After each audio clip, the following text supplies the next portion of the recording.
Hi there, welcome back to Rezzed Day 2. We're here with Anne from Shootmania, and, well, it's an interesting game. Do you want to introduce it and Yeah, give us maybe I some can. background? Yeah, maybe I can introduce myself a little bit longer. My name is Anne Blondel-Join, and I'm the managing director for Nadia Live. Nadia Live is a team who's in charge of making sure that the community gets all of the tools and supports from Ubisoft Nadio on Shootmania.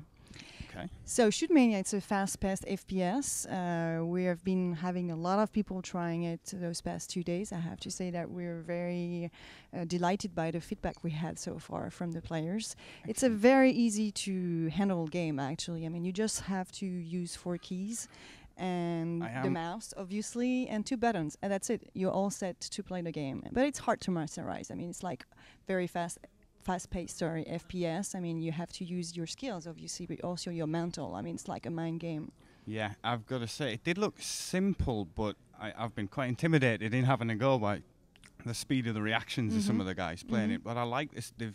You seem to have taken and distilled down what the FPS is, rather than a multitude of weapons. It's just, it's chasing the guy, and it's about the accuracy and the team play. Absolutely. It's very much coming from what we did previously with Trackmania, actually. Yeah. I mean, we wanted the game Trackmania to be as pure as possible, the purest, so to speak, racing game.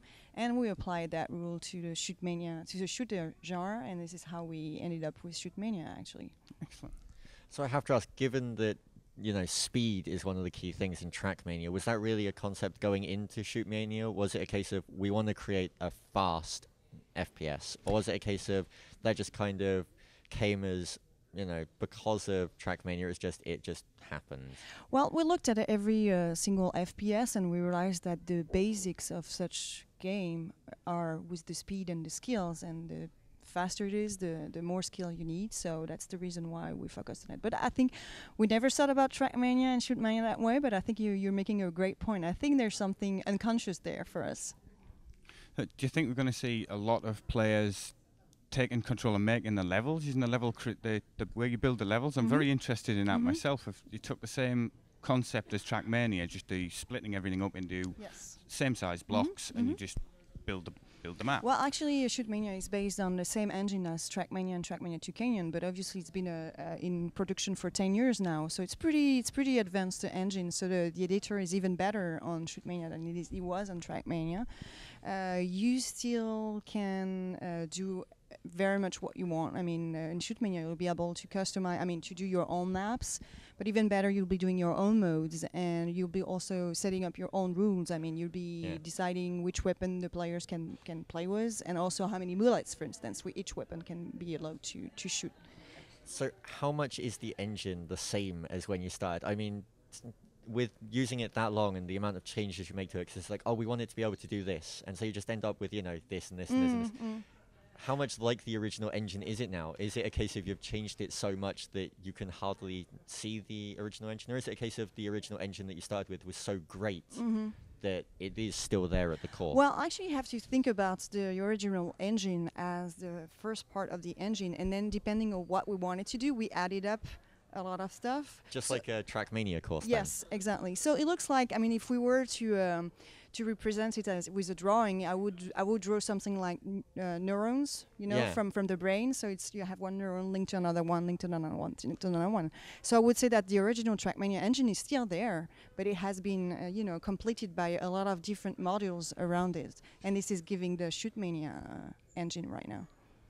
So do you think that may lead to, in the future, a scope of an SDK based on the engine that would allow players that real ultimate freedom to make almost the game that they want? By the sounds of it, the entire engine you've built is as modular as the mapping design that you allow the players. Do you think that might allow in the future for a large SDK to essentially allow players to create an entire game? Actually, we have never thought about that, but I think it's a cool idea. Actually, what we're looking at right now is the update of Mania Planets. We've been releasing 2 days ago, actually, Mania Planets 2.0. It's still in beta, but you are able to do what we call title pack. So it's it's only available right now for Trackmania 2 Canyon, obviously, because this is the only one which is released. Yeah. But you can put in that title pack the cars, the maps, everything you've been customizing, and you can work on your own front pack and deliver it to the players as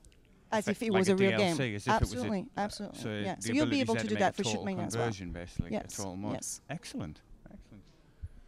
So I have to ask, you went with this, very easy to get into but difficult to master system with it. You've gone for the whole, it's just 4 keys, 2 buttons. Mm-hmm.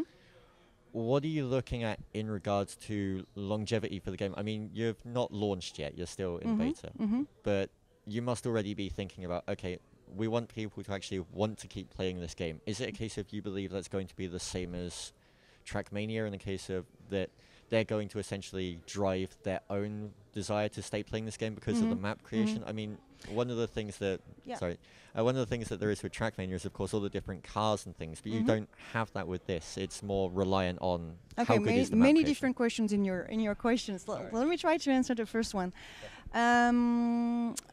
Our ambition, yes, is to make Shootmania at least as big as Trackmania. And when you consider how big the FPS PC genre market is, you can imagine how many more players we hope to touch and we hope to have joining us. But it's not for us to decide. I mean, all we can do is to work hard on it, make sure it's as good as it should be, and then it's for the players to decide. So that's to answer your first question. Okay. Second question was about customization, I guess. Right now we are letting the players customize the maps, the modes, the rules. They also can customize their character outfit with emblem, in their back with their colors and sponsors and everything like that. They can also customize the poles. You have the poles you have to reach and protect and defend in the game. So far, that's about it. It's already a lot. The questions I get many times is, can we customize the character? Well, so far, no, because we're still thinking about how it will not unbalance the gameplay, because we feel like maybe some players could be, deciding to have 1 pixel high character, and then it would be so unfair to the other players. Various for instance. exploits available. Yeah. But we're thinking about that because we understand that with a title that customizable, it would be great if the characters could be customized also. Yeah. Okay.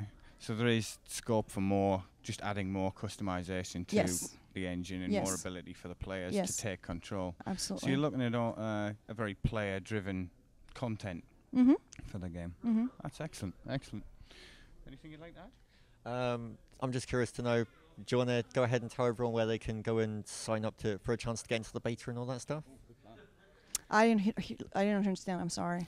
Is there anywhere there are members of the community can go and sign up for your beta to get involved? Well, actually, we closed the beta registrations on July 2nd, so we started a closed beta 2 days ago. Okay. But for the one who missed it, don't worry. I mean, we'll have many other occasions for people to join us and to join the beta. Obviously, if we have more people who want to join us, it would be kind of ridiculous for us to say, oh, no, thank you, we don't want you. So we'll find a way to have you guys on board of the beta. But so far, it's for the people who registered before July 2nd. Excellent. We'll keep an eye on that then. So it's just a case of if they want to get in, they're going to have to just kind of wait for now and just keep an eye out. Yeah, a little bit. We're working on it. Watch this space. Yes. Do you have any kind of release schedule planned yet, or is it a case of we want to make sure it's perfect first? Well, actually, Nadio is known for the fact that he's releasing its game when it's done. So that's the easy answer. The tricky one is to say that right now we're in closed beta, then we expect sooner or later to do an open beta. Yep.